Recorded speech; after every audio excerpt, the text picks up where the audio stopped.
Meanwhile, tonight, jury selection is now underway in the case of Bob Leonard, the second person to go to trial for the explosion that killed 2 people in the Richmond Hill subdivision. That blast killed Dion and Jennifer Longworth in December of 2012. It destroyed or damaged about 100 homes. Eyewitness News reporter Rich Van Wyk is in Fort Wayne tonight, where a judge moved the case because of pretrial publicity here. Rich? John, they have already at last count seated 12 jurors. They're in the process of seating additional jurors right now inside the courtroom. They now have 7 of the 18, though, needed, 12 jurors and 6 alternates.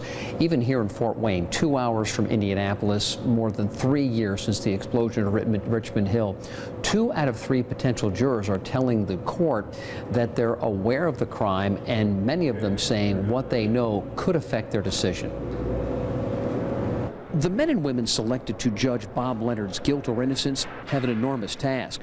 They will see 1,800 pieces of evidence, hear from 160 witnesses, survivors, first responders, and investigators of the Richmond Hill explosion. Much of their testimony will be heart-wrenching and graphic. Leonard's own attorney, Ted Minch, warned jurors, "You will hear things you never thought you would hear." Prosecutors will try to convince jurors that Bob Leonard followed his younger half-brother's lead. In July, the same prosecutors proved Mark Leonard conceived and ran the plot to destroy his girlfriend's home to collect the insurance money. Investigators claim Bob Leonard helped rig the explosion, pouring gasoline in the home, opening a natural gas line, and rigging a microwave oven to set it off. The horrific blast destroyed or damaged 100 homes. It killed a young couple, Jennifer and Dion Longworth. Among the evidence, neighbors say they saw a man looking like Bob Leonard quickly leaving the house hours before the explosion. Prosecutors claim his DNA was found on the front door.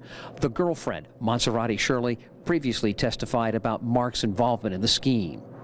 Leonard, though, insists he's innocent, claiming it was his half-brother's plan. He was duped, dragged into helping him, but had nothing to do with the actual explosion. We just heard from a court official who says they have just seated an additional 5 jurors. That means now that 12 jurors have been selected. They're still looking for 6 more alternates.